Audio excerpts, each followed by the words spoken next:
you're still supporting him. After he took your wife, the mother of your kids, and these kids are crying. They in there crying, visibly sad. And you still? And somebody said, I don't care what he does to Obamacare, but as long as he leaves my Affordable Care Act alone. Motherfucker, that's the same thing. Because I was at the gym yesterday and some bitch hacking up whatever the fuck. And I'm like, bitch, if you don't go somewhere. I was about to tell the trainer, get me out of here.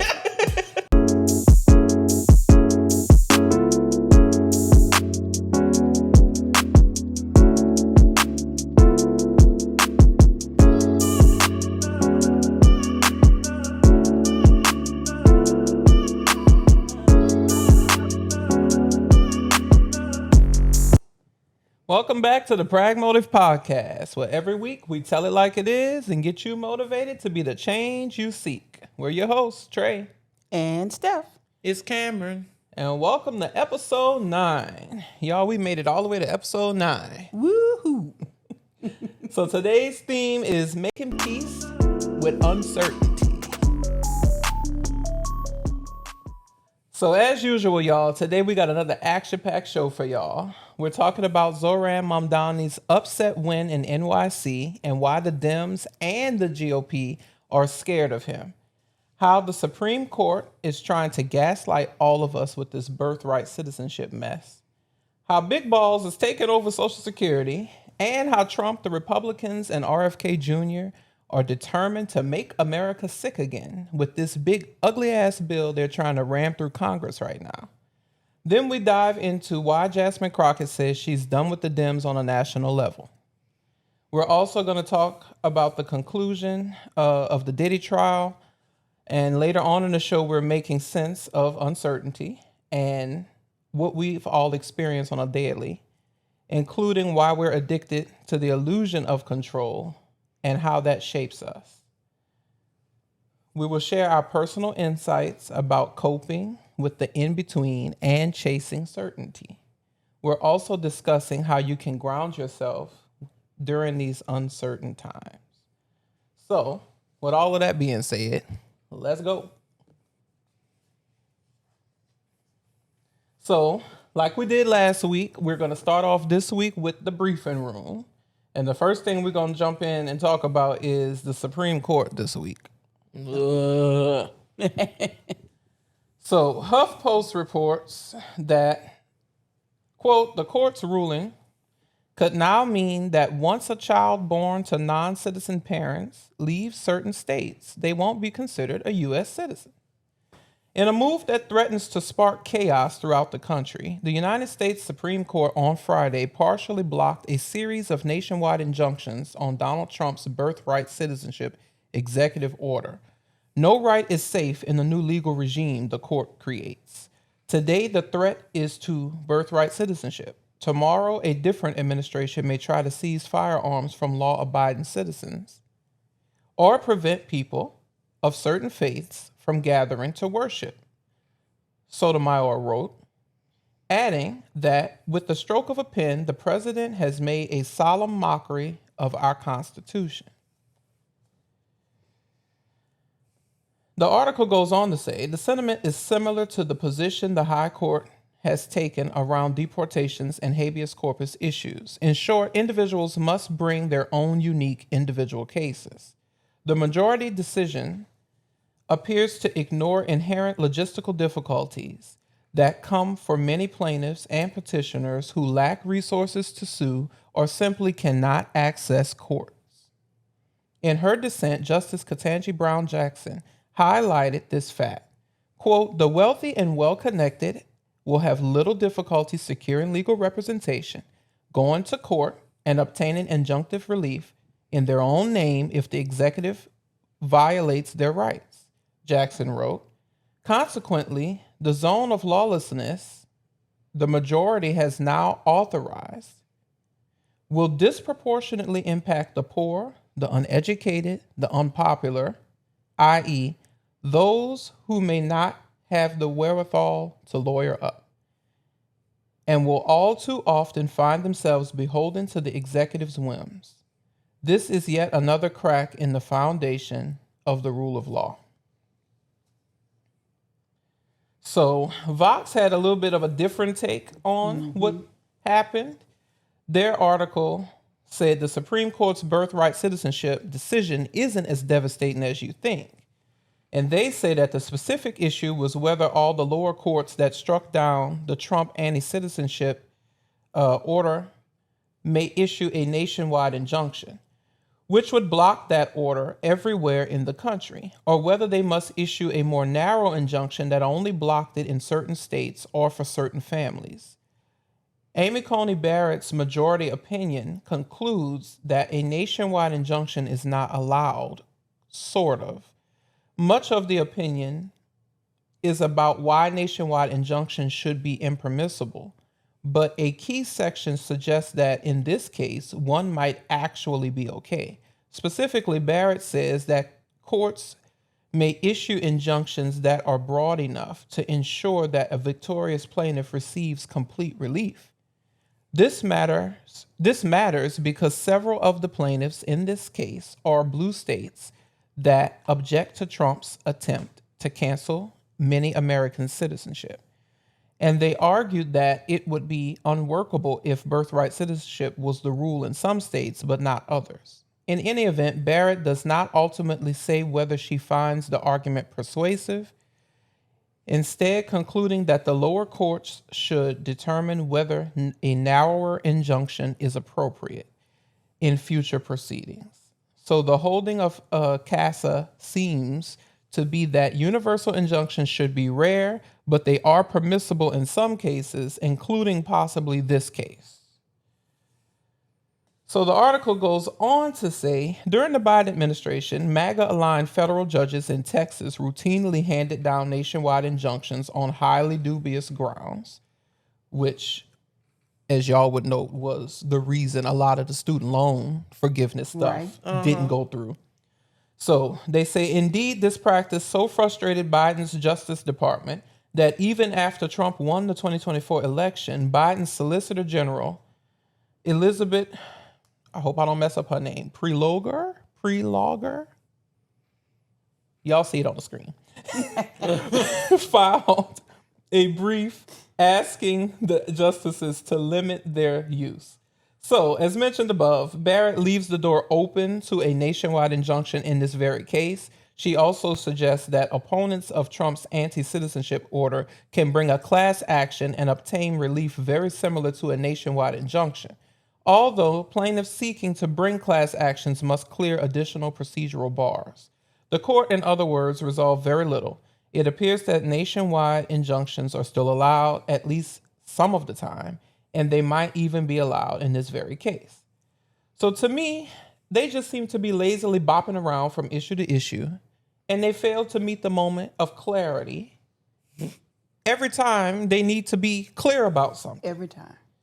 So from what I read, class actions are extremely difficult. Yeah, there's extra hurdles you have to go through. And the Supreme Court hates class actions. Yeah. Mm-hmm. So now you are telling people to just start doing class actions so they could be mistreated when they get to y'all? No. So this is what they do. They tie themselves in knots to give him what he wants. Yeah. And why are we even debating whether or not the 14th Amendment is constitutional? It's in the Constitution. Is the constitutional amendment constitutional? You don't get to pick What and the choose hell? what's constitutional out of the fucking Constitution. It's all constitutional. Because if it wasn't, it wouldn't be in the bitch. This is the shit that it's like we're living is so in. frustrating. It's like, I swear this is like it's one the upside nightmare. down world. One long ass fucking nightmare. right. That doesn't make any sense. Because every day I swear I wake up and shit just gets crazier. Mm-hmm. It's like, why are we even debating this? And why do we as Americans, don't matter whether you're a Republican, don't matter whether you're a Democrat, don't matter whether you're independent or no party affiliation, Why do you think it's okay for one person to be able to decide who is a citizen or not? Right. No. Because what's to stop his old rumpled thin-skinned ass from saying we not citizens all of a sudden? Well, that's what he's going to try to do. I mean, look at what he said about Elon Musk. Mm-hmm. We'll have to take a look. Okay, bitch. You'll have to take a look. And I wish we had the clip, but we don't have the clip for y'all. But he said he's going to have to take a look at whether he's going to deport Musk now because him and Musk got in a fight. This is the pettiness of this man. Far be it for me to say Musk. Well, that's one I won't protest. Go ahead. Right. I mean, I don't like you could do it. If you gon' do it, then if you're gonna be doing it to other people, but, then go ahead. But well, I'm gonna disagree with that. And deport the Cybertruck too. Make it unlawful. No, I'm gonna disagree with that. I know. We joking, but I know why you go disagree because it's a slippery slope and it sets precedent. Mm-hmm. But go ahead. I didn't mean to take the words out. That's all right. It's just he's a citizen. Mm-hmm. He's a naturalized citizen, but he earned his citizenship. Just like all the other naturalized citizens. So if you, like you said, it is a slippery slope. So no, you don't get to do that because you're not a king. Yeah. So with this mess that they have caused, we're leaving a whole lot of people unprotected. Mm-hmm. And they're going to be dealing with shit like this. So we're going to show y'all a few videos. Here's the first one.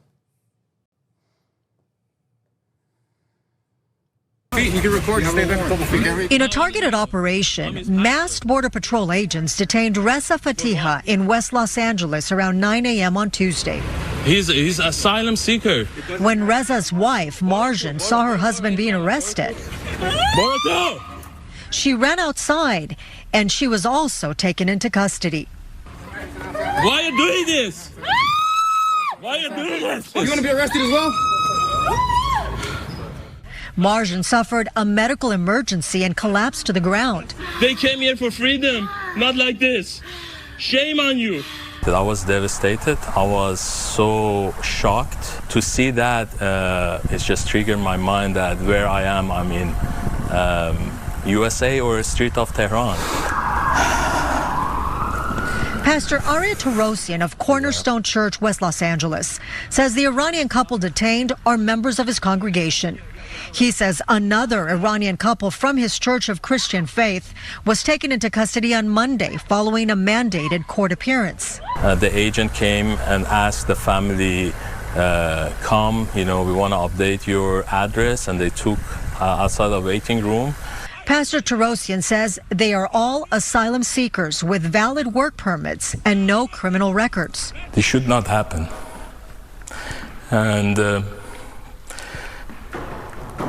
the arrests of his parishioners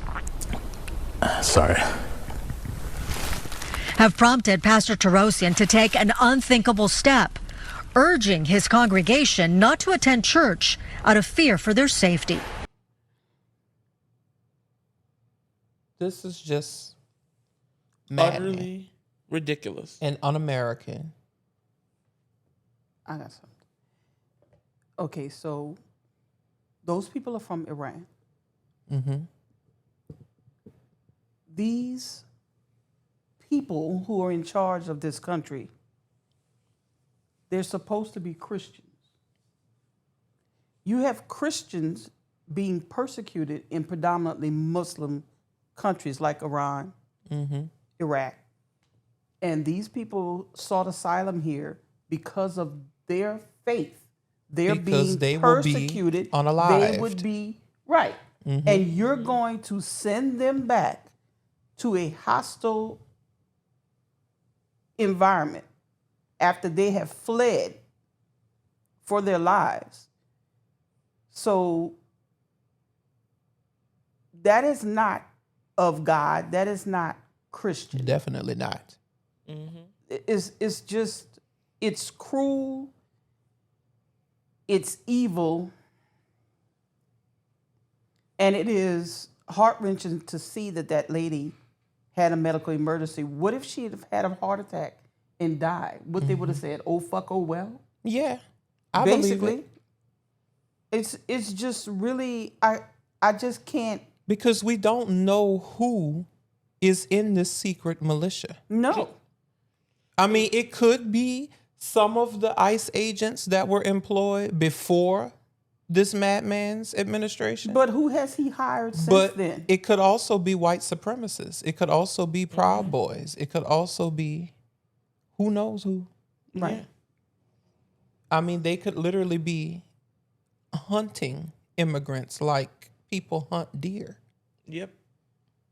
I mean, Yeah, this because is they have a mandate. It's like pressure is being put on them to reach quotas. When you establish a quota for something, that is when people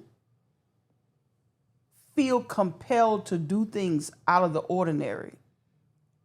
Just case in point, when I worked in banking, when I worked as an investment representative, people would do things. And that's one reason why I had to get out of that profession. Because people would do things to reach a quota that was unethical. They would, it became all of the stories that people hear about the environment that you work in when you are in investments, sales. That stuff takes place at every institution.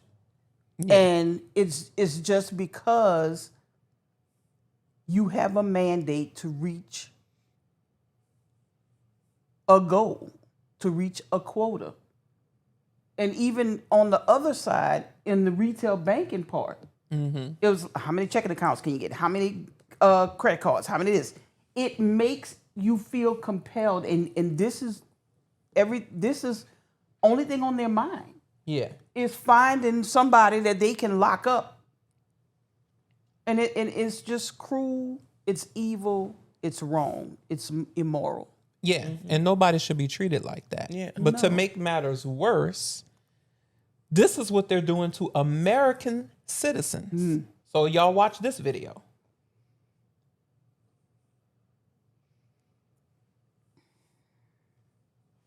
I was asleep with my babies inside. Jenny Ramirez tells us what she says happened when federal agents showed up this morning at her Huntington Park home. And my neighbor called me on phone and said, Border Patrol, they're outside your house and they're pointing guns. Just after 6 a.m., surveillance video showed a line of federal agents moving down the street in front of her home. One man put some type of tool on the front door, then joined other agents behind the family's SUV.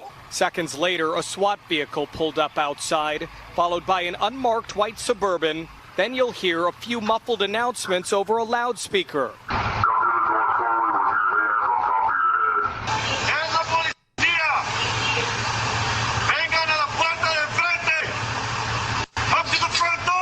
When no one came out, the federal agents blew the door off. I just hear the blast.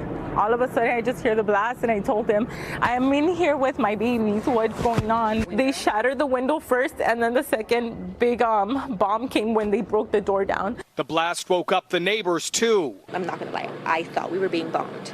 That's how loud it was. And I look outside, and there's masked armed agents in every single driveway up and down our street. After the blast, agents escorted Jenny outside the home as she held her 1-year-old and 6-year-old's hand. They took me out with my babies. I was barefooted. My baby didn't even have a pants on or shoes. Jenny said the agents were after her boyfriend who was at work. Border Patrol said they eventually arrested him after he obstructed federal agents during a law enforcement operation. Jenny denies that claim. This shouldn't have happened. It goes back to this accident last week in Bell. Video of the crash was posted on Instagram. It was not their fault. It was not their fault. Jenny said her boyfriend was driving the black Jeep when she said they unintentionally hit the back of a federal agent's truck. The agents were conducting an operation nearby. But late this afternoon, a Border Patrol spokesperson said Jenny's boyfriend rammed into the Border Patrol vehicle. I don't know if this is retaliation. I've been feeling super scared since Friday. We didn't even know what to do. Now, a week later. So,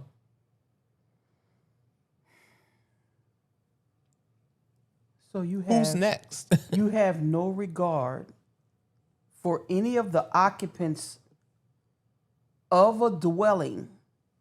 You don't know who else is in there. How the fuck are they supposed to I hear? pray that this doesn't happen, but I'm telling y'all, someone is going to die. They are going to kill unalive a child because of the algorithm. Oh, sorry. They're going to unalive someone because they have no regard. They're just out of control. Yeah, this is racism at its finest. Mm-hmm. Yeah, I heard this story. I didn't know, that anybody was in the house. I didn't hear that part of it. But you have a 1-year-old child and a 6-year-old. Those children are at least traumatized. Mm-hmm. Yeah, they could have been injured. A 1-year-old and a 6-year-old. A 1-year-old, a 6-year-old could have been playing behind that door when they blew it. Yes. And we're going to talk about, what happened in my childhood later on in the show. It still affected me. And I'm a grown man. So imagine those kind of things. These people are going to have PTSD. They're not going to be able to go to sleep at night in their own house because they can't close their eyes and be like, okay, I'm safe in my own house. Just like the lady in Nebraska. Remember the lady in Nebraska? Mm-hmm. They broke into her house and they had the wrong house. And that lady probably still don't have her stuff back. I mean, they broke. I thought that was Oklahoma. Oh, my bad. Yeah. Oklahoma. Yeah. But she and her 4 daughters ushered out into the cold rain in their underwear and pajamas. Mm-hmm. Because you was looking for somebody that she's not even affiliated with. You didn't bother to check. And then you're to not take doing stuff any out type of her of intelligence to see whether the person you're looking for is actually still at that address. Mm-hmm. That lady had just rented that house and just moved in like maybe a week or 2 before. Yeah. So they're doing what they want to do to people who they deem they have a problem with. So Right. it's people like them now. And what I fear is that a lot of people be like, well, that'll never be me. That's because of they'll be racist and say, well, that's because of their heritage or because of how they look. But then it's going to be people, like we Black. So it's always us next. And then on top of that, then it's going to be whoever detracts or whoever Trump and his people don't like. White people don't understand is that you got to understand how racism is. Mm-hmm.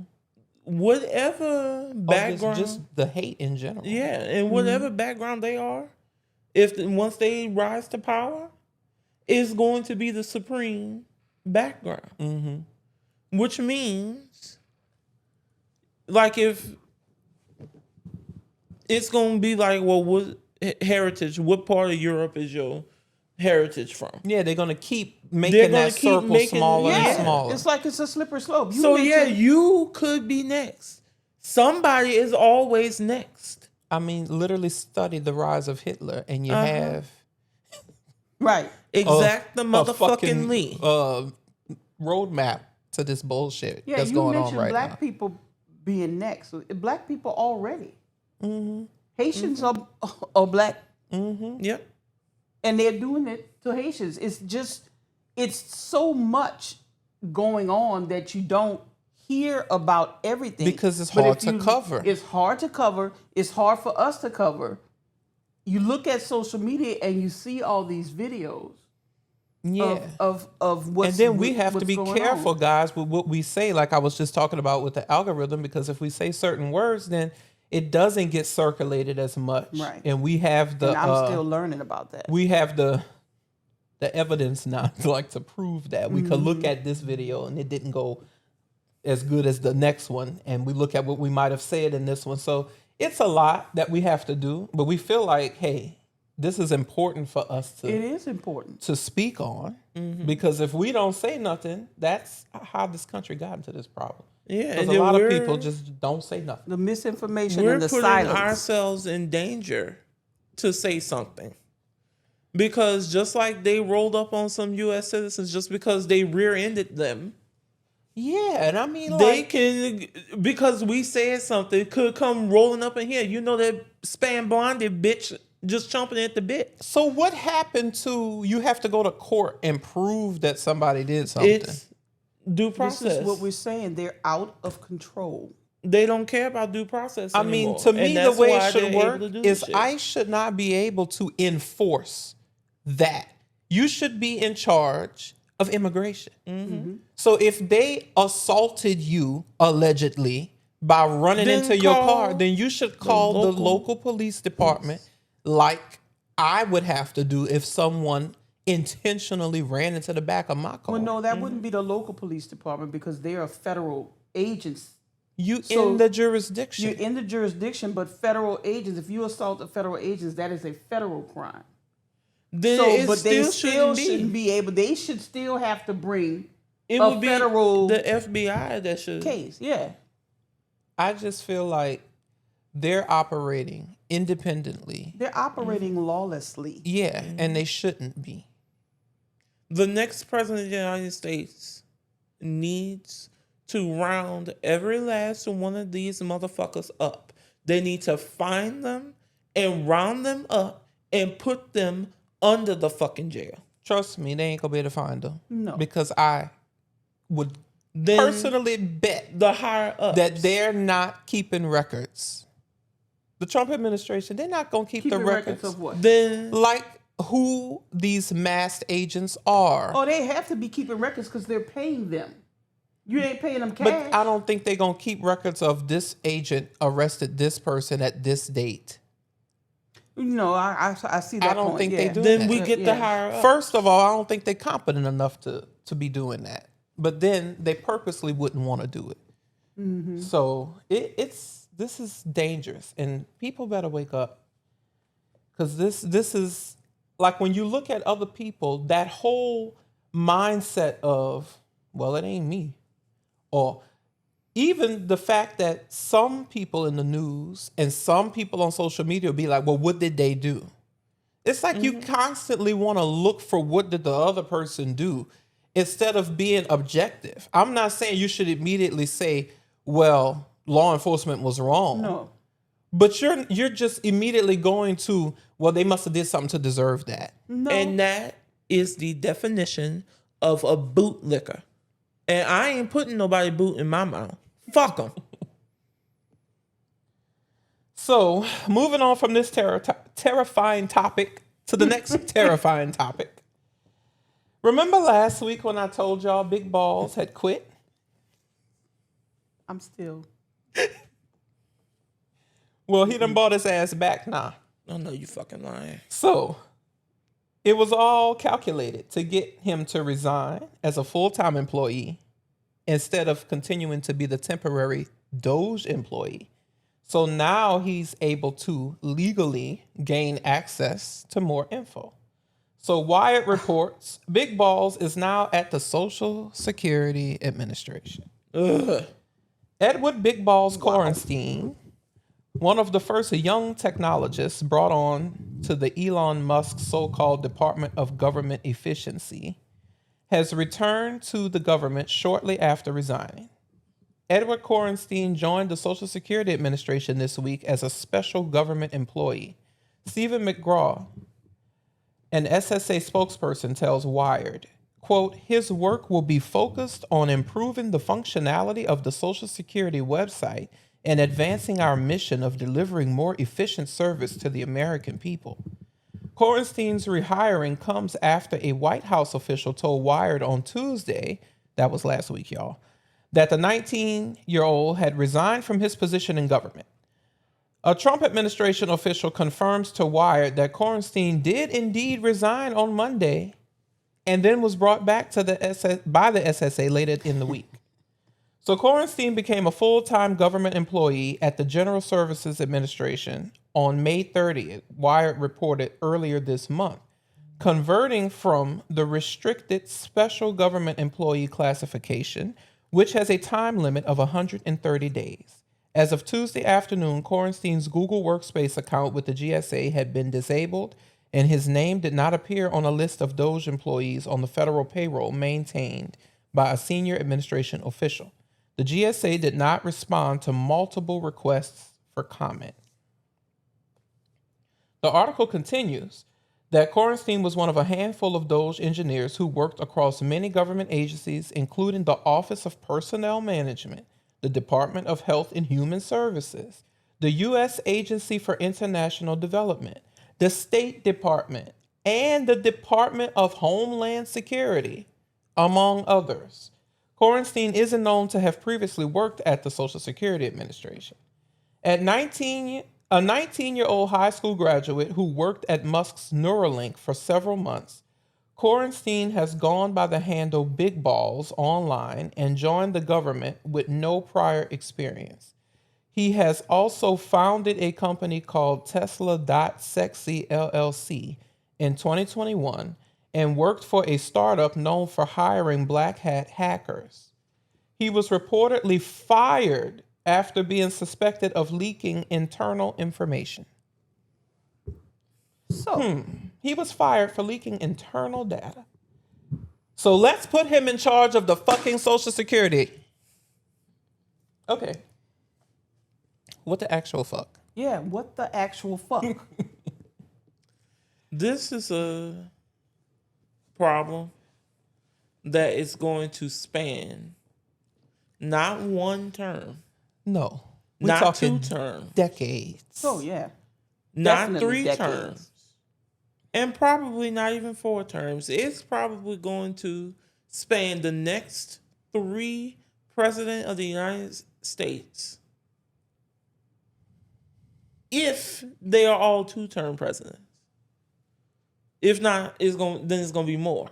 Like, this is a real fucking issue that now I'm thinking that we're going to have to do away with Social Security numbers. Well, you know me. Privately, between us, I've been saying we should get rid of them because I feel like they are a security risk. Mm-hmm. But I don't know what the next between system all is. of these hacks and now the fact that you got, if Big Balls is in Social Security, then he got Social Security numbers. And who does he work for? He giving it to Elon Musk. Mm-hmm. So do we trust Elon Musk with our Social Security number? Hell no. Y'all let us know in the comments. I wouldn't trust that bitch to hold a potato for me. I don't even want to say this because I say it every week. But literally this week, I have no word. Every week I have no words at certain points, and I'm having a microphone. Oh, no. Okay, Yeah. Cameron. This time, mute it so that it does not kill everyone's ears. So she could fix it. Oh, hold on. Tap on it and see. Mama tapping. Mm-hmm. And she number 1 this week. I gotta label this shit. This is ridiculous. Technical difficulties. We told y'all we was live. Okay. Every while you week do that, I'm gonna move resetting on this up to the next from thing. memory. So the Republicans are hell-bent on passing the big ugly ass bill. And we have to take some time to let y'all know what it will do to the healthcare in this country. So the Washington Post broke down what was in this 900+ page bill. So here we go. What the GOP tax bill means for your healthcare. If you're among the 78 million people on Medicaid or the 24 million people with a health plan from the insurance marketplaces, changes to how you qualify for and enroll in coverage and what medical providers are available to you could be on the way. Republicans are looking to squeeze savings from these 2 major programs that provide many lower income and disabled Americans with health coverage, as they hustle to pass a huge tax cut extending legislative package Donald Trump has demanded before July 4th. The bill narrowly passed the Senate on Tuesday and is now headed back to the House, which approved a different version of the bill in May for final passage. So, it goes on to say, to help pay for the measure, Republicans have proposed changes estimated to cut more than $1 trillion, that's trillion with a T, dollars from Medicaid, Medicare, and the Affordable Care Act, with the bulk of the cuts coming from Medicaid. Those provisions will lead to at least 17 million people losing their health coverage in the next decade, according to estimates from the nonpartisan Congressional Budget Office. Mm-hmm. So, if you get your health coverage from Medicaid, Republicans have proposed several changes for people at or just above the poverty line. Mm-hmm. This group of people whose income is between 100% and 138% of the federal poverty level, so that's roughly between $32,000 and $44,000 a year for a family of four, are known as, quote, expansion enrollees. So since the 2010 healthcare law expanded Medicaid to include them. Mm-hmm. So that took effect in like 2014, by the way. Right. So right now, states verify that these individuals are eligible for coverage just once a year, typically around the end of the year during enrollment season. The GOP's House and Senate bills will require states to do an extra eligibility check every 6 months, starting in 2027. That could open the door to people losing coverage mid-year. Interesting that they want to wait till 2027, right after the midterms, to start being annoying to people. But that's I'll go why on. it's important. Yeah, they playing in y'all faces. Right? Mm-hmm. Yep. Okay. So the GOP measures would open a second door to otherwise eligible people being kicked off coverage. They call for a big new requirement. Adults under the age of 65 in this expansion group must work, volunteer, or go to school at least 80 hours a month. States would have to also verify this twice a year, potentially requiring enrollees to submit paperwork again. The bill includes exemptions for certain groups of people, including pregnant women, people who are disabled, and people with dependent children who are 13 years or younger. But even those who qualify for exemptions will have to submit paperwork proving that they do not have to abide by the work requirements, which in turn could cause those people to lose coverage. The GOP bills create another new requirement for expansion enrollees. They could be charged a copay of $35 when they visit a doctor, clinic, or hospital. This wouldn't apply to primary care, mental health, or substance abuse services, and only nominal copayments could be charged for prescription drugs, whatever that's supposed to mean. Okay, so now we go on to the second part. If you buy your healthcare coverage on the marketplaces.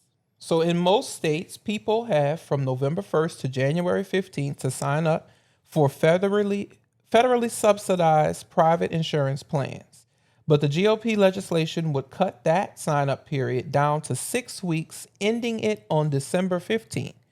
So why? So if people discovered a problem with their health plan early in the year, they wouldn't have the opportunity to sign up for a different plan. Right. Until next year. The GOP legislation would also prohibit automatic re-enrollment, a practice offered by many employer-sponsored plans. More than half of the returning marketplace enrollees were automatically re-enrolled for plans this year. But under the proposed changes, people would need to take action every year, even if they want to continue in the same plan. And the GOP measures would put stricter guardrails around the federal subsidies that 93% of marketplace enrollees rely on to make their premiums more affordable. The way that works right now is consumers can go to healthcare.gov or their state marketplace website and buy a subsidized plan that starts almost immediately. The state has 90 days to verify eligibility, and in the meantime, enrollees can enjoy the lower premium. But under the GOP changes, subsidies would be withheld until the state verifies eligibility. So if someone purchased a plan with a $900 monthly premium, for example, they would need to pay the full price, even if they qualify for subsidies, lowering that payment to just $300 until the eligibility is confirmed. So the article also goes on to mention other specific egregious things, such as not allowing newborns to be added to your insurance without a social security number, even though it takes weeks to get a social security number. And now with Trump and Musk layoffs, who knows how much longer those weeks will take now. Right. It also totally bans clinics that provide abortions from participating in the Medicaid program. So not just from charging for the abortion, but it also stops them from billing Medicaid for services such as cancer screenings, right, and birth control, denying life-saving care to millions of Americans. And with these severe cuts to Medicaid, lots of hospitals will be forced to close. So the article also states that executives of such hospitals are bracing for cuts that could force them to scale back services, causing ripple effects across their communities that would affect patients regardless of what kind of insurance they have. Patients without insurance will delay care, add to hospitals' costs, and lengthen wait times for all patients, they say, driving health systems to cut back on services. Coverage of less people will result in more avoidable hospitalizations because of sicker patients, more emergency room visits, and ultimately avoidable deaths. And this was from the CEO of Sinai Chicago, a health system with 70% of the patients covered by Medicaid. Mm-hmm. So finally, if your loved one lives in a nursing home, they're cutting your Medicaid too. The article states that Medicaid covers over 60% of nursing home residents in the United States. It generally pays for a semi-private room, which can cost more than $100,000 a year. So imagine anyone losing 60% of their budget. Right. They won't be able to survive. Even the people with money to afford that would not have a facility to go to if that facility closed because they lost 60% of their budget. Right. So massive layoffs will occur from those nursing home staff to hospital staff, doctors' offices, and clinics. And then none of those people will have the safety net of Medicaid to fall back on when they find themselves unemployed with no jobs to find. This will all add more financial strain to the hospitals when those people can't get on Medicaid but still inevitably have medical emergencies. And it's a cycle that will plunge this country into a recession, if not a Great Depression. I know that was a lot to read, but I felt it's necessary that y'all needed to know about this because we all are moving so fast with our lives that this is what Washington counts on. They count on us not paying attention. So I don't know at this point, we have gotten so good behind the scenes that we're able to record the day we upload. So we're more current in what we're able to deliver to you guys. But I don't know if at this point they've passed the bill. But if they haven't passed the bill, call your congressperson and tell them, do not pass this big, beautiful bill because it's anything but fucking beautiful. But beautiful.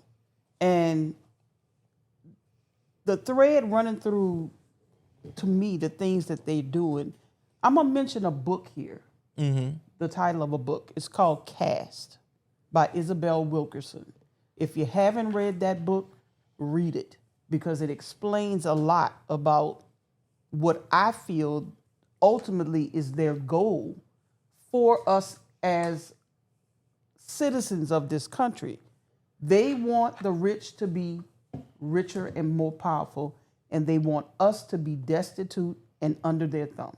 Mm-hmm. And when you read, when you listen to what he just read about what the bill has, what the article was saying the bill has, that is what the end result of that is likely to be. Is that you have people who are sicker, you have people who are poorer because they're not figuring out how to get people employed. No. But then you want to take away the safety net. And the majority of the people who are on Medicaid don't look like us. No. Because we are a minority. And the majority of them already have jobs. We are the minority. Yeah.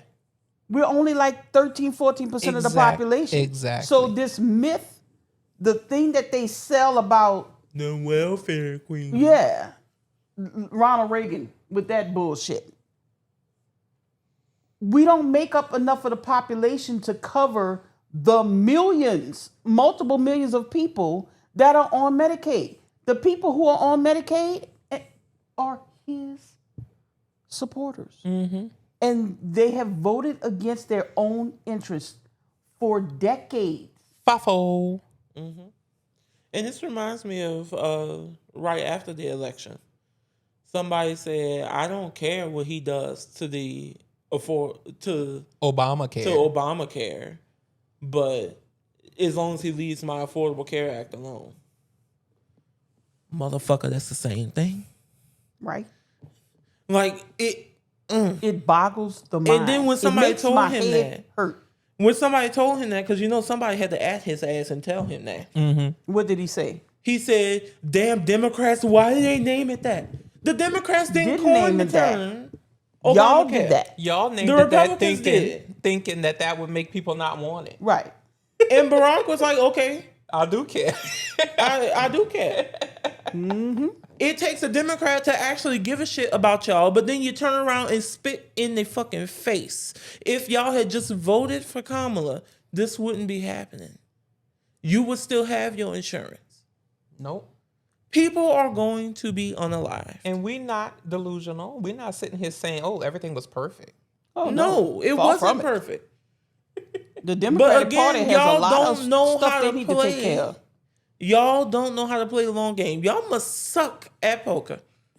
Y'all must suck at playing any kind of card game because you can't play the hand you dealt.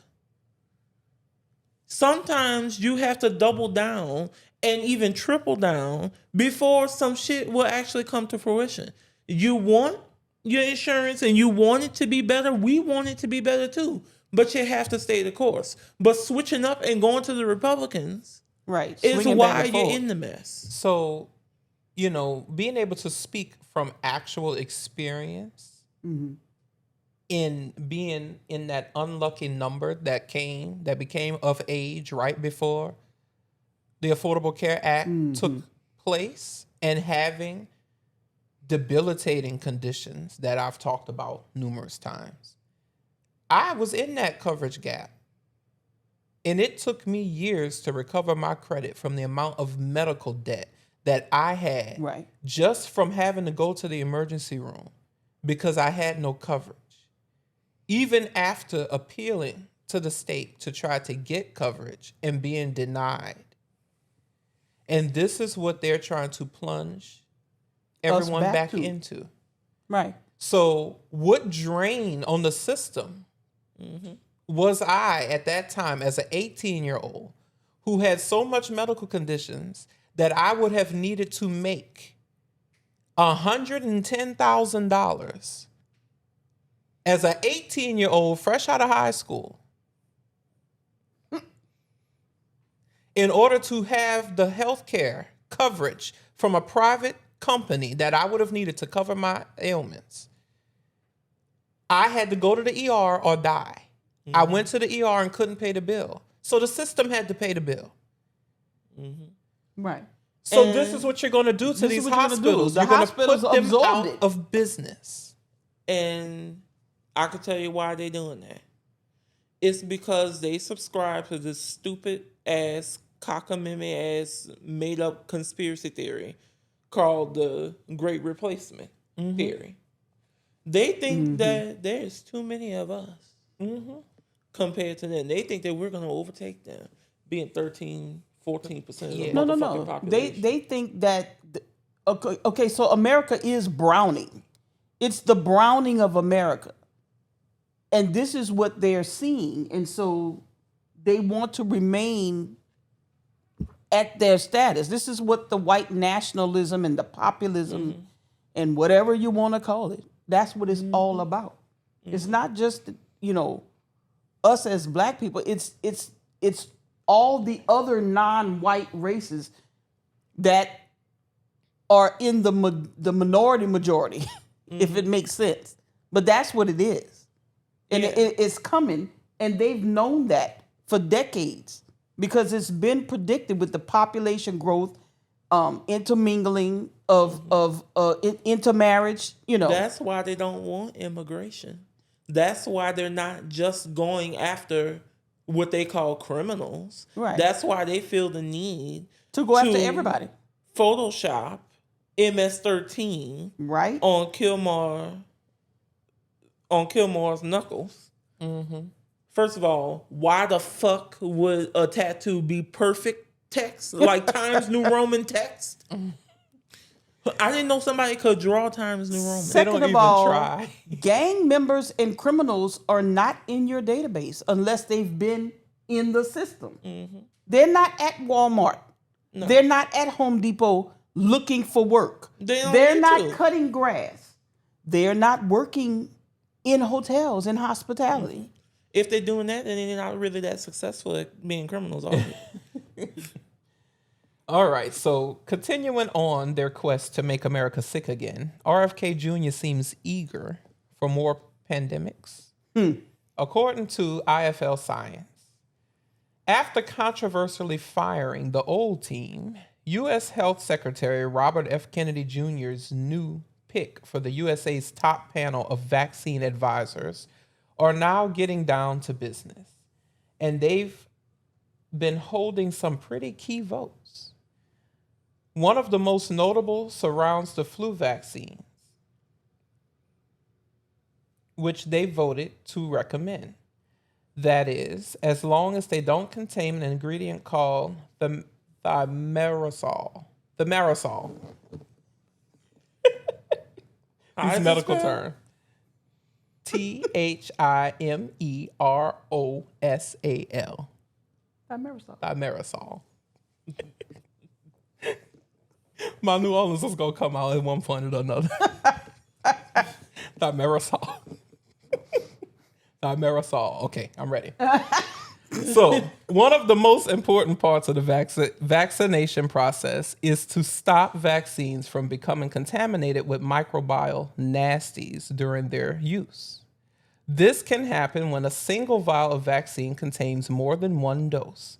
A syringe going into the vial multiple times, I didn't know that was a thing, presents multiple opportunities for germs to be introduced.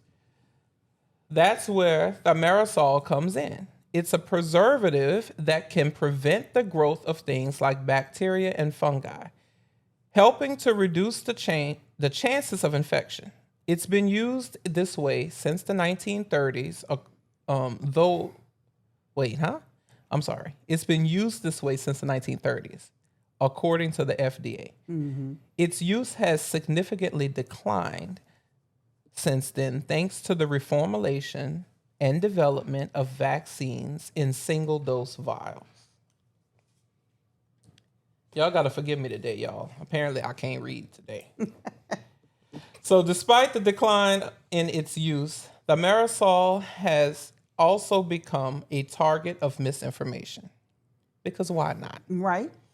This first properly kicked off in the 70s, a time when the public was becoming increasingly aware of the dangers of organic mercury poisoning. People were concerned because thimerosal contains a form of mercury, but not all mercury is the same. The type of mercury that can be toxic at high levels, is methylmercury. Thimerosal contains ethylmercury, which is cleared from the body much more quickly and is less likely to cause us harm. Things kicked off again in 1999 when the FDA reviewed the use of thimerosal in childhood vaccines. it found no evidence of harm, but recommended removing the compound from routine infant vaccines as a precautionary measure.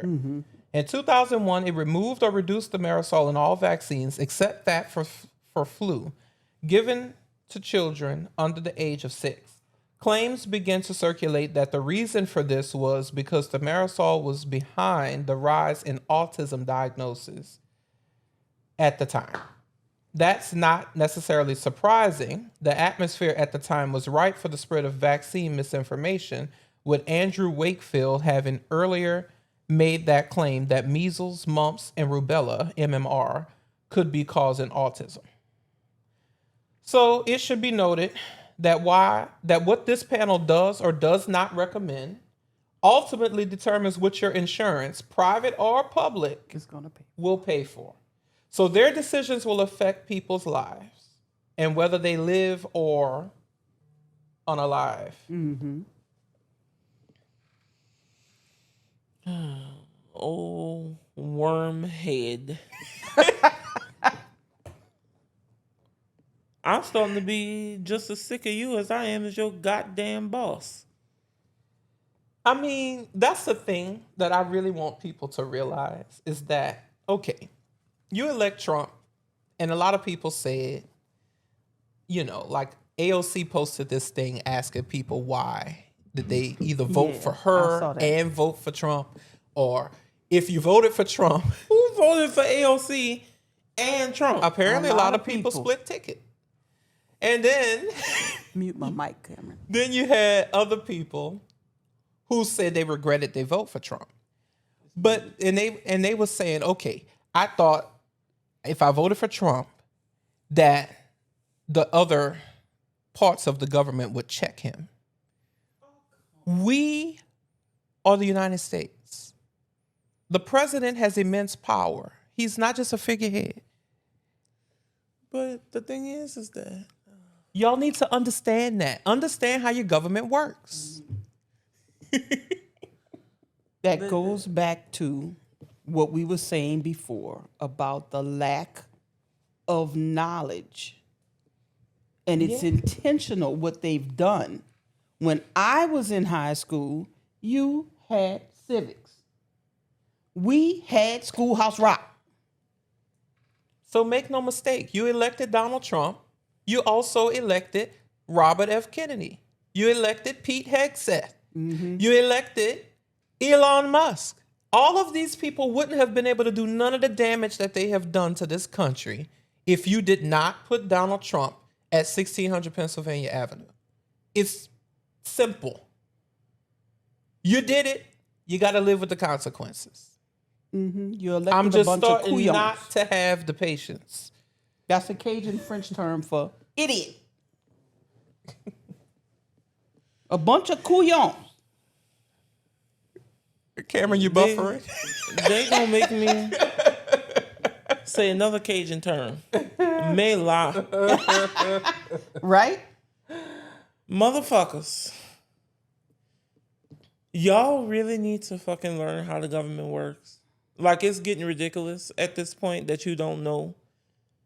How is the head of Health and Human Services supposed to check Donald Trump? That's his fucking boss. Do you check your boss? Like, come on. And then the parts that's supposed to check him, like Congress, put their tails between their legs. Responsibility. The Republicans answer to one person and one person only. Their king, Donald Trump. And they're supposed to be answering to us, the people. Right. They're supposed to be answering to we, the people. But that's not happening anymore. Because we're not making them. We can make them answer to us.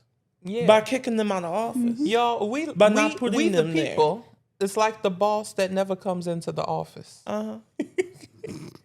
You think the employee is gonna do what they're supposed to do? The president ain't nothing but a fucking manager. Scrolling on TikTok. The president ain't nothing but a fucking manager, and the president is hired by us. We're the boss that don't want to go into the office, so we hire a manager. That's the president. And the president has assistants. And that's all fucking Wormhead is basically an assistant. For this certain field. You put the fox in the hen house.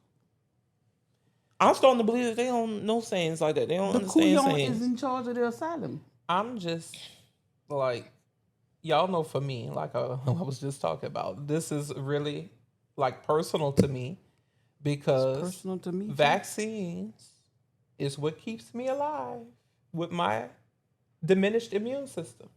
Because when I go out into society, I have to deal with other people not making the right decisions. Like in one of my vlogs, I talked about how I was sick for like a month because this person came to the gym sick.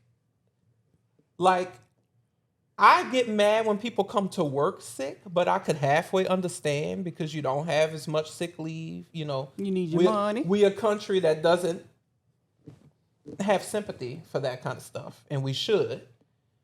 But you absolutely do not need to work out when you're fucking contagious. Stay your ass at home. So you come to the gym and you infect everything and make other people sick and throw everybody else's life off.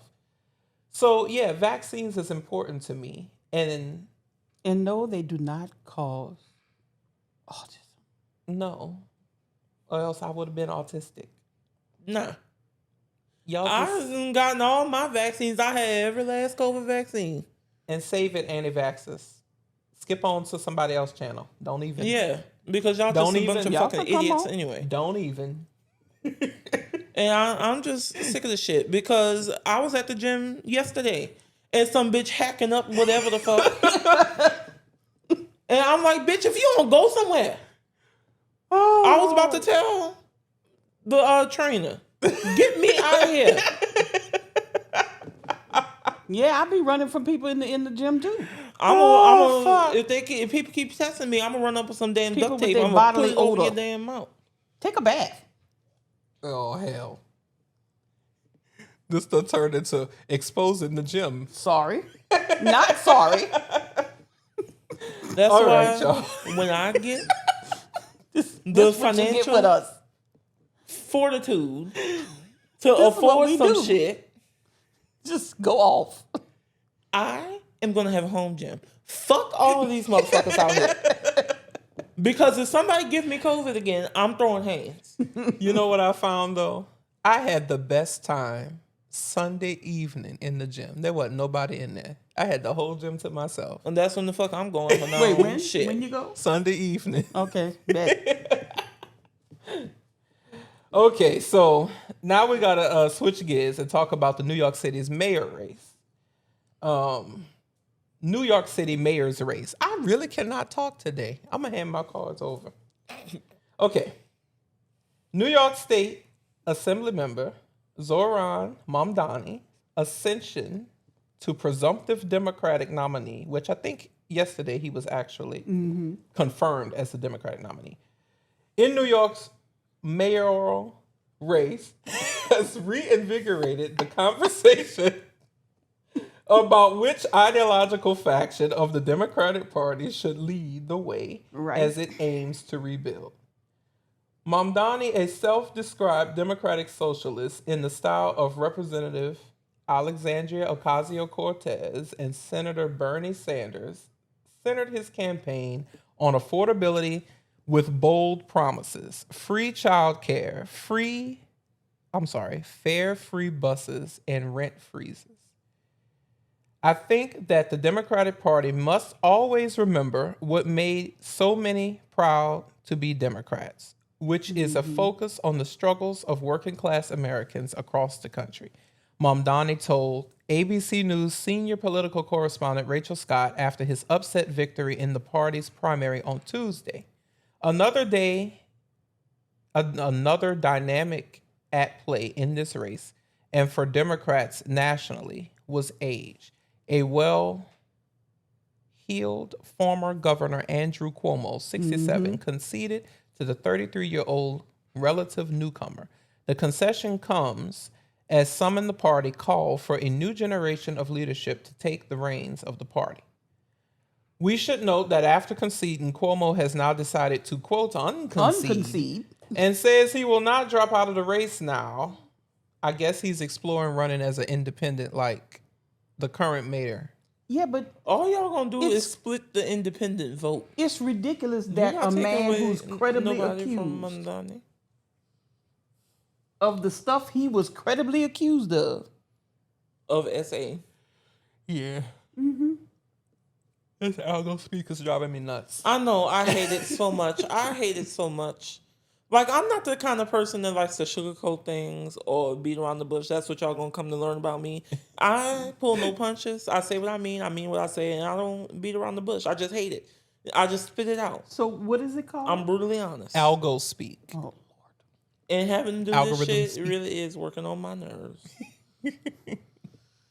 Thanks, algorithm. And y'all, I realize what's going on with me. So today my asthma's a little flared, and I didn't want to come on here and wheeze into y'all's ears because that would drive me nuts if I was listening. So I took my medicine like I was supposed to, and the side effects just got me floating. Effed up. Mm-hmm. You want me to read? We'll just say floating for the algo. Floating for the algo. So going on to the next thing, because I can't believe we're still in the briefing room. Oh, come It's on. a lot going on. It's a lot going on. Oh, For real. Kyle, please tell us, how long are we into the show? We about an hour and 5 minutes. Oh, I know Lord. you fucking lying. All right, let's move this train along. So, the Dems keep fucking up. Now they done pissed off Jasmine. Right. The Griot says that the Texas Congresswoman tells the Griot she will be focusing her attention more on engaging black churches and spending more time in her district and home state. Quote, I really gave a lot to the caucus, a lot of my time, a lot of my energy, as well as my treasure, said Crockett, who on Monday implied that she would take a back seat like the 92% of black women within the Democratic Party who were left disillusioned after the 2024 presidential election loss of former Vice President Kamala Harris. When asked to elaborate about whether she felt frustrated as a black woman seeking a leadership role within the Democratic Party, Crockett told the Griot, there's absolutely a frustration as a black woman in America in general, but yeah, I won't deny that. She went on to say, it was frustrating to hear over and over that I wasn't a team player, said Crockett, who had highlighted her fundraising prowess, which included raising more than $4 million for the Democratic Congressional Campaign Committee and her attendance of more than 100 events as a surrogate for the party in the 2024 election. The Democratic Party star, who boasts millions of followers on social media and is a mainstay on cable TV news, said that based on the feedback she received from her colleagues, quote, I will not be doing as much of what I did because that obviously was not read as looking out for the team, end quote. I don't blame the hell? I don't blame her either. But, it's like, what is wrong with the Dem party? This party is... You just running the good people away. Self-destructing. Mm-hmm. Yeah. At a time when we should be stronger than ever. Mm-hmm. It's like you would think that the other major party with all of its problems is the one that would be they all self-destructive. Yeah. So what does that mean for the United States of America if both parties the two-party system are self-destructing? Because I have my doubts, and maybe we'll either do a plus episode or another, like a full episode of this show on this, but I really have my doubts that this country could work without two parties. No, you need two parties. I feel like the system, the representative republic we have wouldn't function if you didn't have two parties. It wouldn't work with multiple parties, and it wouldn't work with just one, and it wouldn't work with none. It needs two parties. That's the way the founding fathers set it up. It's worked for 250 years. So we have to. And the keep up reason with we it, say that in short is because you can't have a bunch of different people thinking differently about one thing and then think you're going to get enough votes to get it passed. Right. You can't You're get a going to have to consensus have that way. agreement Yeah. with at least, 200 something people in the House. Yeah. And then, 50 something Now senators. the threshold would fall. So if it was 3 ways, instead of it being 215, it'd be because we had 435 members. Now I found out something. That number was supposed to keep growing, but they capped it. Yeah. That's a whole nother story. And It is a whole nother story because I don't know. I mean, at some point you get too big to function, right? That's what they wanted to say. They capped it because the country was getting too brown. So it would be too diluted. So Makes that's sense. why all of the black people in Louisiana is consolidated into 2 districts. Yeah. Yeah, that we had to fight for. Right. They wanted us consolidated And into one somehow district. they connected Shreveport to New Orleans. Yeah. 2 different, like up here, way down here.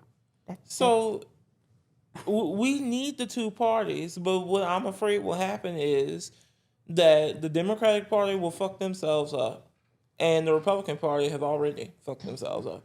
So now it's like what 2 parties are going to emerge Yeah. as the 2 dominant parties? Yep. And what's going to be their values? Nah. I So, don't know. so moving on, right before we sat down to shoot, y'all, the news dropped that the Diddler was acquitted on most of his charges. So, on count 1, racketeering conspiracy, he was found not guilty. Count 2, sex trafficking of Cassie Ventura, not guilty. Count 3, transportation to engage in prostitution of Cassie Ventura, guilty. Count 4, sex trafficking of Jane Doe, not guilty. Count 5, transportation to engage in prostitution of Jane Doe, guilty. So, what is our thoughts on America right now?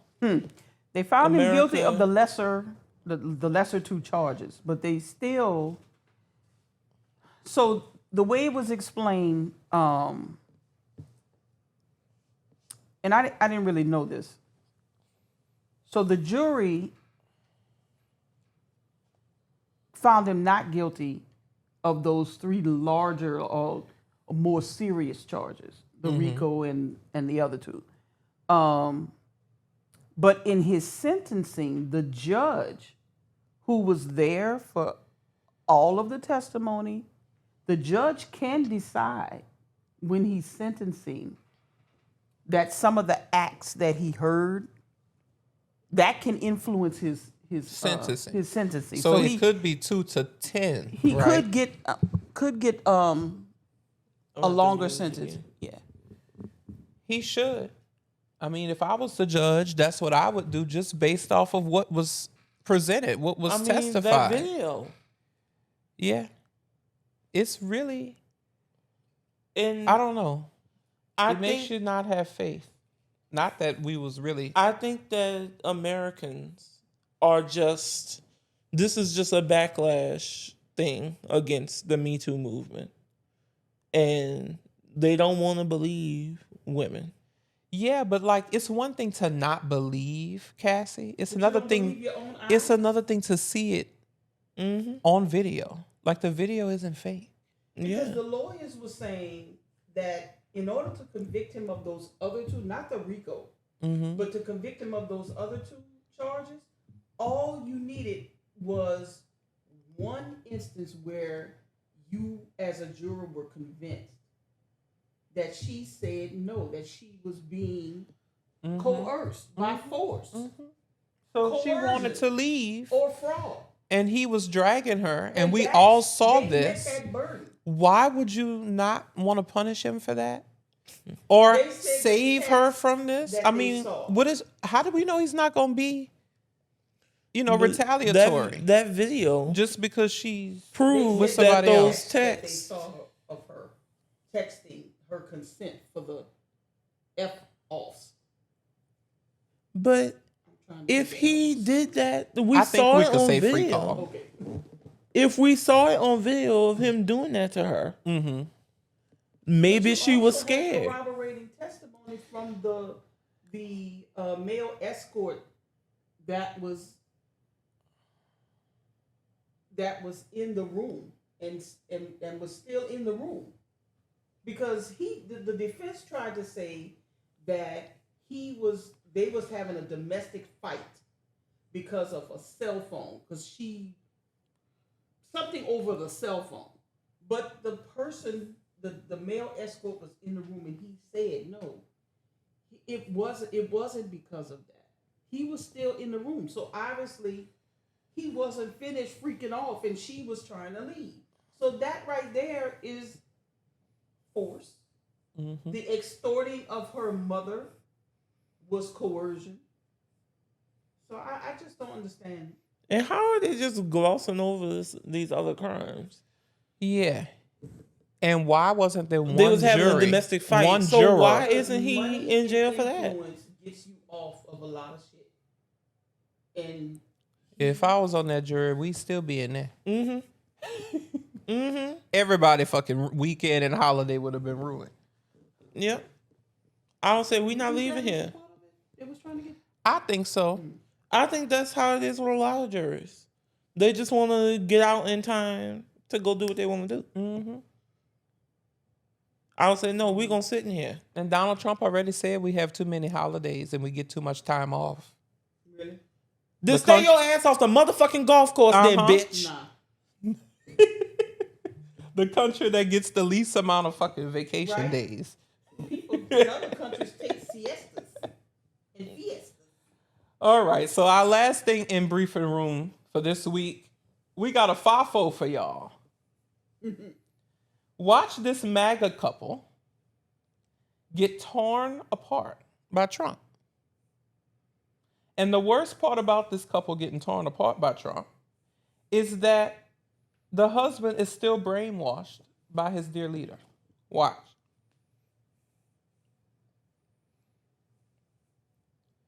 Iranian woman detained by federal agents. She and her family, all supporters of President Trump. See the MAGA hats. President Fox 11's Matthew Seedorf live for us in Diamond Bar. And Matthew, those Trump flags staying up tonight. Yeah, those flags staying up. This family still supports Donald Trump despite their mom being detained. The final moments home for an Iranian woman detained by immigration agents. Thank you. A mother Monday going inside to say bye to her 4 kids. She came and kissed the kids and that was it. That's the last time I saw her. A proud President Trump supporting family in Diamond Bar. The election time was here. I had a full 3-4 flags out. Even while their mom faces immigration questions. Has your opinion changed on this? That's a good question. Somewhat it has. Just because I'm going through it. I was very selfish before. But what I see right now is, okay, there's a reason for it. Arthur Sahakian's wife, Arpaneh, was born in Iran and moved to the United States when she was 3 as a refugee. She cashed a check, I believe it was less than $200, and this is all where it started. Then, about 15 years ago, her green card was revoked over a conviction related to theft. It's all misdemeanor stuff. Arthur says they've been going through the legal process towards regaining citizenship with check-ins every 6 months or so. She just went in April, and they said, okay, you're fine, have a good day. We'll see you back in September or October.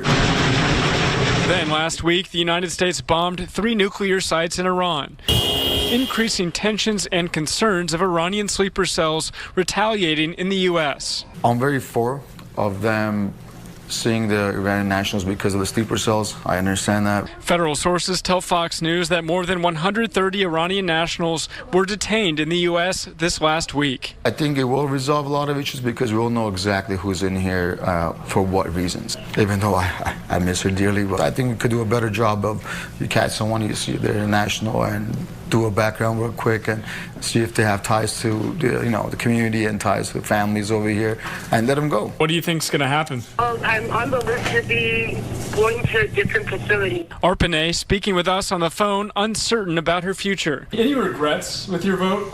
None. Still supporting him. while her family continues showing support for President Trump, hoping their mom comes home soon. Trump is not trying to do anything bad. We understand what he's doing, and he wants the best for the country. He wants right off the the best. bat, they saw that flag, and look at what she was afforded. Exactly. That's what I was just about to say. Me too. Like, do the other people they've captured get phone calls? Like, do they get to go say goodbye to their family? Because that's not what we've been seeing. That's not what we saw in those videos we just looked at earlier. Uh-huh. And then you're still supporting him. After he took your wife, the mother of your kids, and these look kids at are your crying. kids. They in there crying, visibly sad. And you still? And then what kind of professionalism is lacking in these agents?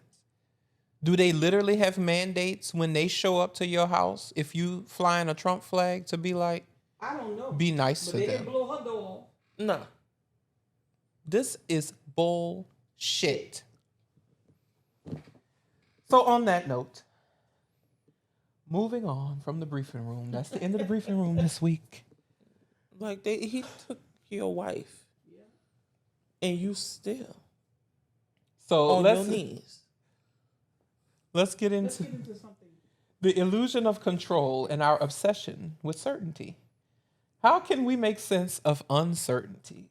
Because God knows. That's what we got right now. So why do we crave certainty in our lives? Well, the basic reason is that our brains love predictability. Uncertainty triggers the fear center in our brains. We feel unsafe even if we're not in immediate danger. Certainty gives us the illusion of control. We'd rather be wrong and sure instead of being right and certain. We're conditioned to crave it. We're taught all our lives that, having a plan equals success. Mm-hmm. So remember in the early months of the pandemic how officials were saying stuff like, we're still learning. The virus is new. Guidance may change. People were really scared. And then the conspiracy theorists and the anti-vaxxers started with their claims, it's a hoax. Masks don't work. The vaccine is poison. These factually wrong but absolute claims were comforting to people who were desperately scared and looking for answers. The truth was evolving. It was complex. It was unclear. The lie was simple, confident, and easy to believe. It's also why people stay in bad relationships that are unfulfilling or emotionally draining. It's the certainty and the fear of loneliness or rebuilding their identity after the relationship that can keep them stuck. Mm-hmm. So our brains do love predictability, and certainty gives us the illusion that we're in control. Because we're conditioned to crave it. Mm-hmm. Because we're taught all our lives that having a plan leads to success. Right. Remember? I mean, Mm-hmm. yeah. I mean, I taught y'all that. Mm-hmm. Gotta have a plan. I planned a lot of shit and it came to fruition. So how certainty shapes major areas of our life. So this craving that we as humans have for predictability and certainty affects so many things. Our politics, our finances, and our relationships. So politicians use our discomfort and with uncertainty to offer simple answers to complex problems like, we gotta build the wall. Can we build one around you?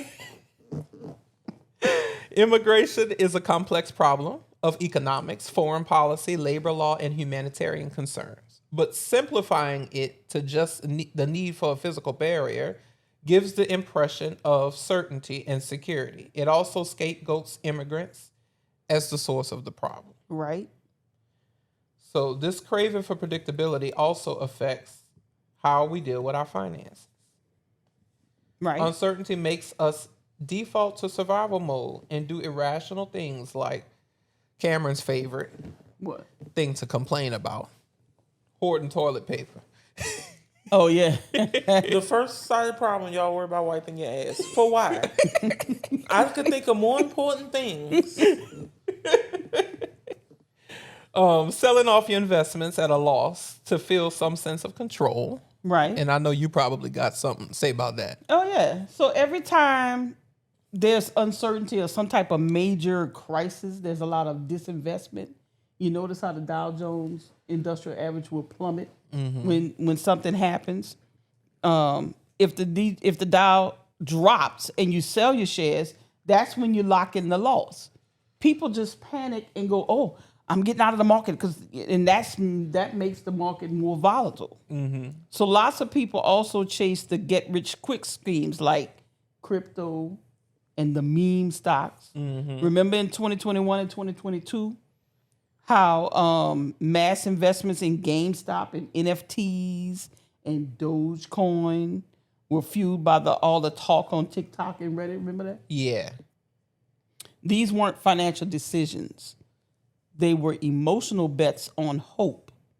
Some people made money, but the majority bought in too late and lost their shit. And it was never going to work.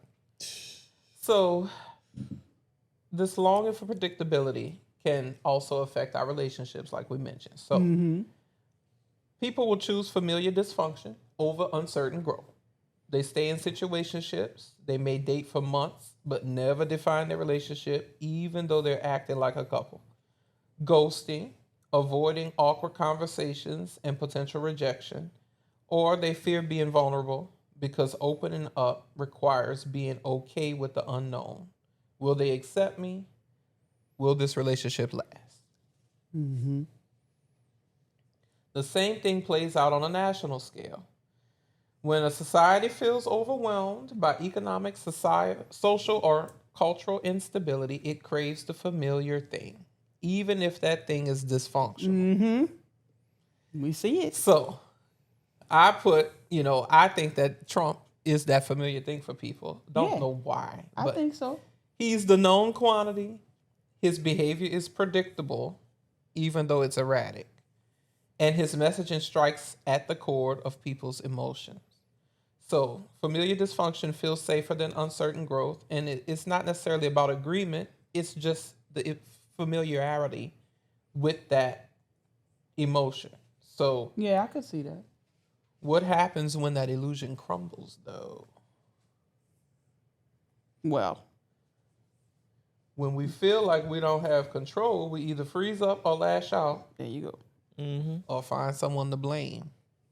Or, in the case of society, voters may feel powerless or like the system is rigged. Yep. So what do? They disengage. And try to burn it down. That. They disengage. They don't vote. They don't organize. They don't hold politicians' feet to the fire. We got to stop doing that. That's how we got here.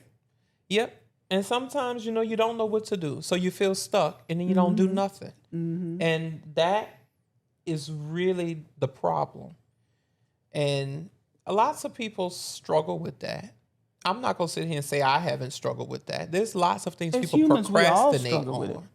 But you have to move forward to get out of it. If you're stuck in a hole, just sitting in a hole and being like, God damn it, I'm stuck in this hole, ain't gonna get you out the motherfucker. Nope. Right.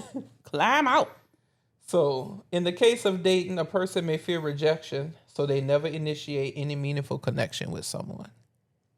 So I think that's a lot of the problem with a lot of people in our generation. Yeah. Yeah, we talked about that. Everybody's uncertain about, well, if I go over there and talk to her, is she going to think I'm creepy? Or is she going to say no? It's just a whole lot of unknowns. And then she probably like, is he going to think I'm ugly? Yeah. So then both people wanted to talk to each other. Right. But I like, but I think social media, again, it has made that come about because everybody is behind their screen. Y'all don't mingle as much as my generation mingled. We used to go, we didn't have social media, so we intermingled with each other, either at dances, at games, at functions, at events, on your block with, your friends or your playmates. So, we had that socialization that I think y'all lack. Yeah. Mm-hmm. So earlier we had mentioned, or I mentioned that, we was talking about what some of these kids might have PTSD from what these ICE agents are doing. And I was saying how later on I was going to talk about something that was personal to me. So for those who don't know, at the end of next month, August 29th, is the 20th anniversary of Katrina.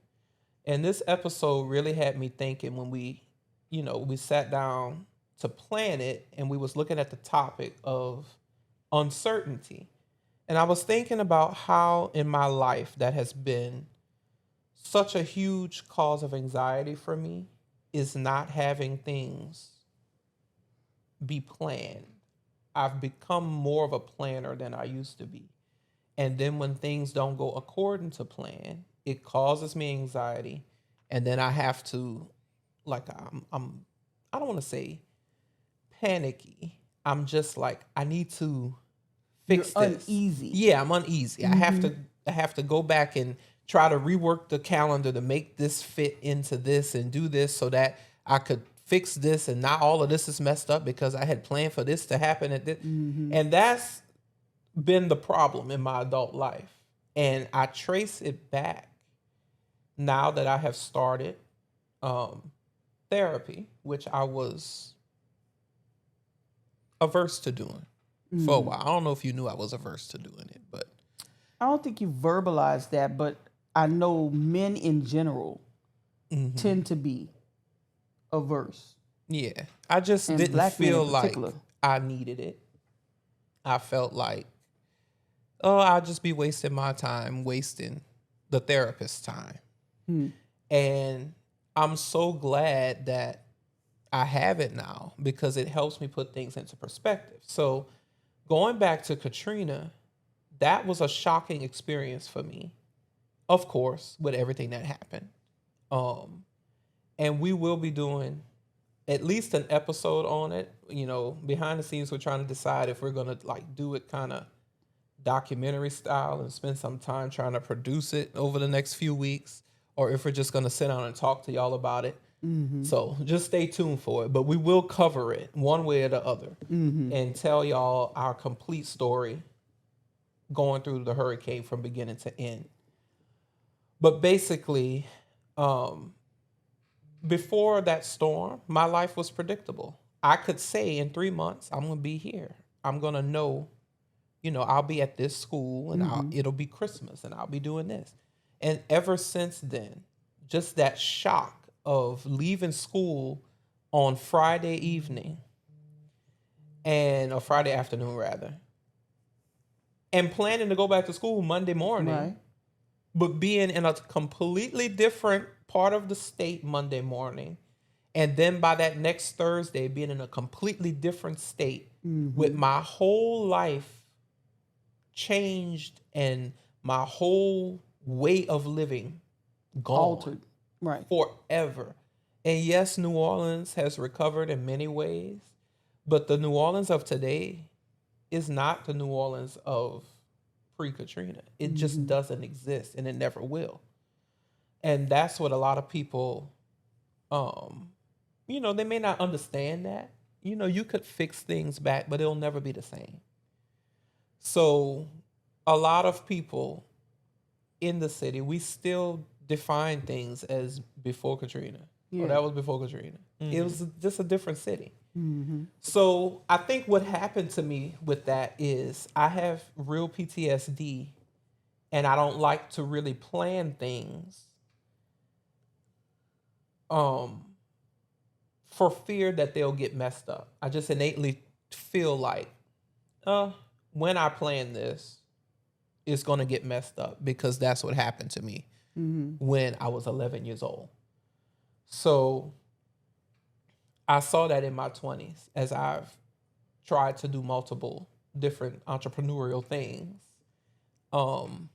As you have to plan when you're doing anything worthwhile. Even doing this takes a lot of planning. When things don't go your way, when you have things mess up, like right before we sat down today, we recording this show, what are we, 2 hours late? because the cameras would not work. They would not connect to the software. The internet.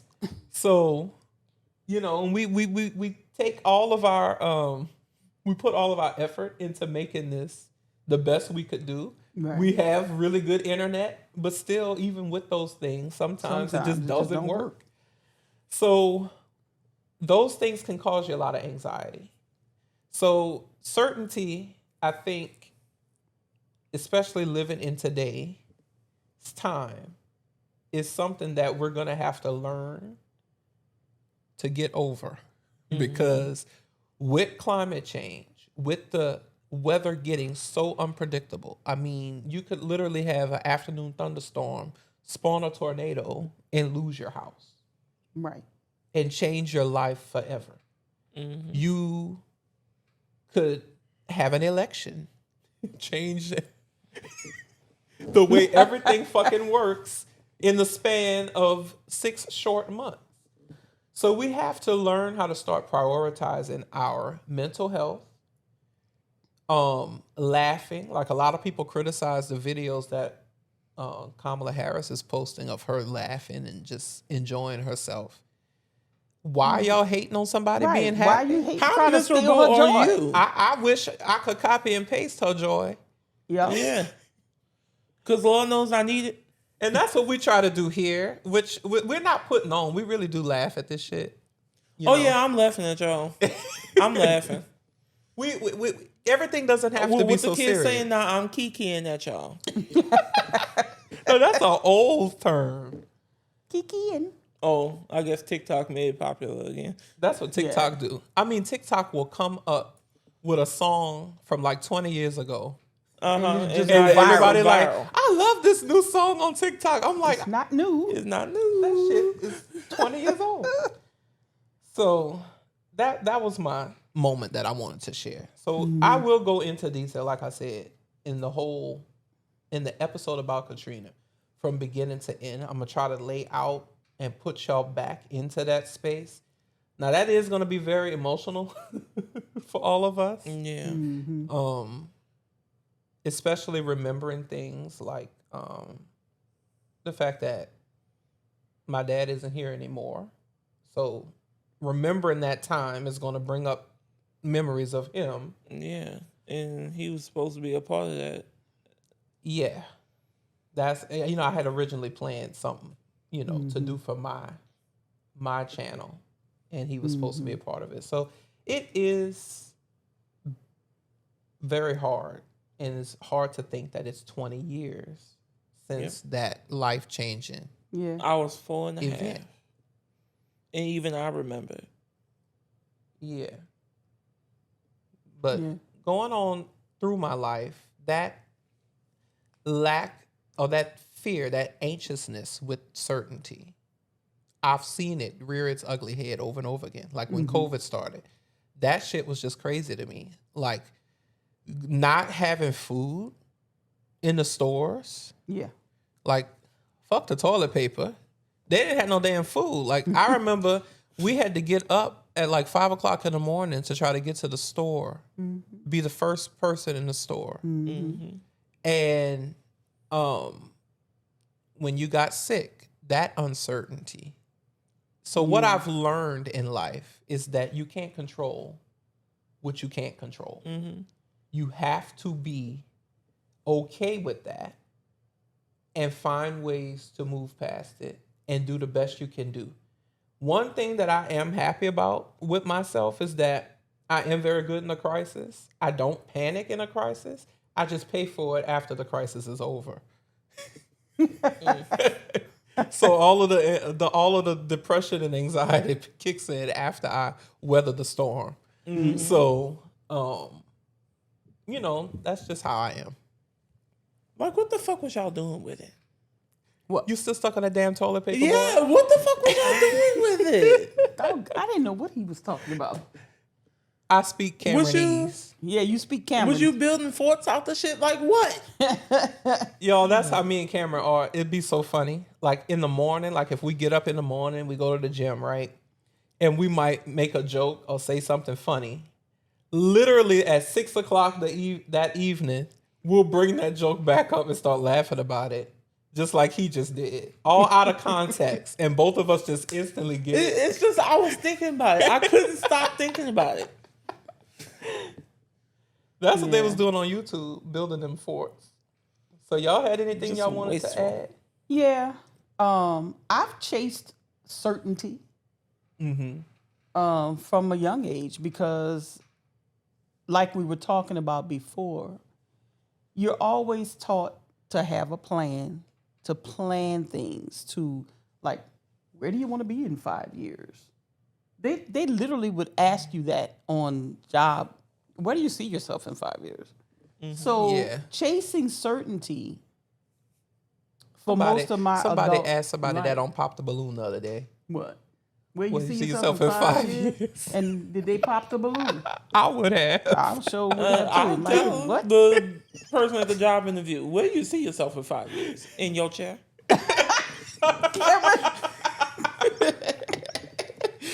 And your ass would definitely not get the job. But why are you asking me that? Obviously, it's They here wanna as long as know you if want me to be here. Right. But I mean, for years, for that, I mean, most of my adult life, because we're conditioned and taught to do that, I stifled a part of myself, chasing certainty, that I only started doing in 2019. Yeah. I am an artist. I would, you ever seen those bumper stickers or whatever said, I'd rather be? Yeah. I could paint literally all day long and just be just the happiest person on earth. I started drawing comics when I was in 5th grade. Like 4 of my classmates, they used to make us put our desks in this little square, like butt them up against each other. Yeah. So it was like 6 of us, and 4, it was 2 girls and it was 4 boys, and all the boys were drawing comics. Instead of us doing our work, we were sitting there drawing comics. And I started drawing Superman, Batman, just DC and Marvel comics. And I really didn't do anything. I mean, I drew throughout high school. Like when we would have pep rallies and stuff at school, I would draw the posters or whatever. But when I got to college, I really didn't know what I wanted to do. And now I know it's because I am an artist. And so I chose a major that I didn't like. But I knew that this talent that I had, this ability, was from God. And I wanted to do something with it. But in my ear was your grandpa, the professor, who I love dearly, but he was telling me for my own good to concentrate on, like, you're not going to make no money as an artist. So pick something that you can make money at. Well, I did that. And for years, I raised my sons with your daddy, And I just finally got to the point where I had to do me. So chasing certainty can make you, and in my case, it did make me stifle a part of myself that I've just, at 50-something years old, started to figure out how to get past. And yeah, I mean, I didn't really produce any art. I didn't really draw because I was working and raising y'all. The biggest lesson that I think I've learned and that therapy has taught me is be realistic about your goals. Because that's one thing I'm not. I will think I could do a month's work of work in one day. Realistic. And then get pissed that I don't get it done. And be like, what is wrong with me? Nothing. Except you setting the goal too high. So you gotta eat the frog one bite at a time. So how to stay rooted without needing all the answers. So there's some ancient wisdom. You can control, focusing on what you can control. Right. Impermanence, a Buddhist concept. Everything is temporary, whether it's good or bad. Peace comes from accepting change. Daily rituals for grounding include journaling for 5 minutes about your feelings and ending with affirmations. I tried that one, y'all. I can't stay consistent with that one. And it's hard to stay consistent. My phone will bug me. How are you feeling right now? Annoyed that you keep fucking asking me how I'm feeling. How does your phone do that to you? I don't know. It asks me. I don't know what I enabled that it does that, but it annoys the shit out of me. What was it? But maybe it'll work for y'all. Huh? Journaling works for me. I think it's something called mindfulness. Oh, okay. Yeah. It drives me nuts. Journaling works for me. I'm not as consistent as I used to be. I hope to get back to that, but remember how the episode before where we talked about stacking? Yeah. Establishing a routine and then stacking one more thing on top of it. That's what it asked me the other day. How are you feeling right now? I'm like, bitch, I'm driving and singing off key. I'm having fun. Leave me alone. You don't sing off key. Sometimes when I'm by myself and singing that loud. Oh. Okay. So anyway, maintaining digital boundaries and limiting doom scrolling. And then walking meditation. 10 minutes outside with full focus in the present. Yeah, just focus on And I love that. I wish I could do that more often, but my allergies. Do that, y'all. If you're feeling frustrated, take a 10-minute walk and just observe and bask in the sunlight. Don't headbutt nobody. Just go for a walk. Why would they headbutt somebody, Kameron? That's what I want to do sometimes. When you go for a walk? No. I would be wanting to do that instead of going for a walk. Oh, okay. I get it. I'm about to say, who you be seeing on your walk? If I see that lady that keep cutting across our damn property. That lady. Oh, Lord, he said it. Oh. I might headbutt her. Y'all got to go to my channel and look at his saga about the lady. Go look up the Karen video. All right, y'all. No, so... Because if I step in your dog shit, it's going to end up on your front porch. Well, we don't have those kind of laws. No, you got to pick it up. Certain cities, you have to pick it up. On this property, we got that kind of law. Yeah, on this property. Yeah. Because let my black ass walk on her property. And let your dog shit on it. Yeah. So there's also something called mindset shifts, y'all. Find peace in knowing you can respond to whatever happens. Find micro certainties. Yep. Anchor to what is true. Also, reframing the unknown. Uncertainty equals possibility, not punishment. So be flexible. Chaos can bring about growth. Your need for certainty may be blocking that growth. So, yep. That's just some little kernels of wisdom and motivation we have for y'all. So that's all we got for y'all today. That's how you can keep yourself grounded during these crazy ass times. Mm-hmm. So we just have to remember that it's okay to be sad, angry, overwhelmed, but you have to find a way to fit in that happiness and relaxation too. Right. And I know it's easier said than done because I'm talking to myself too. Yeah, because we ain't perfect. My new favorite pastime over the past, I want to say day and a half, has been watching The Residents on Netflix. I'm obsessed with that show. That's Shonda Rhimes' new show. Oh, okay. And somebody murdered I'm sorry. Here I go. At the end of the show, they unalived the chief usher in the White House. Oh, it's about the White House. So they have to figure out who did it. She like making shows about the White House, huh? I really like it. We need more shows about the White House. I want to see a show with a black woman president.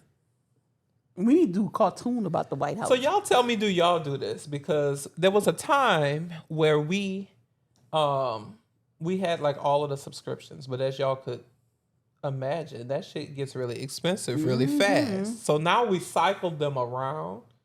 So I think people do that. Now we got Netflix back after letting go of, what did we cancel? We canceled Peacock, Paramount. Paramount. Well, we canceled Peacock for other reasons. But we've been canceled Peacock. Why we canceled Peacock? When they decided to do what they did to Joy Reid. Yeah. Oh, we've been canceled their ass. So I say I y'all like cancel watching Joy, Dick I cancel Wolf y'all. shows. So anyway, they Peacocks without we the canceled Paramount. That was the other one. And we canceled They just cocked. Hulu. So now we're back on Netflix. So now I got to catch up with all my Netflix stuff. So that's And what then I'm doing Georgia. for my pastime. Yep. And Wednesday coming back. I can't wait. I don't like scary stuff. It's not scary. It's not It's scary. ghoulish. I like crime and comedy. It got some comedy in it. All right, y'all. That's it for this week. Don't forget to follow us on all of our socials at Pragmotiv and connect with us on the website, pragmotiv.com. You can also subscribe to get bonus content, including the bonus episode for today at pragmotivplus.com. Y'all know that we appreciate you. And until next time, remember to stay prag-motivated. Peace. Peace.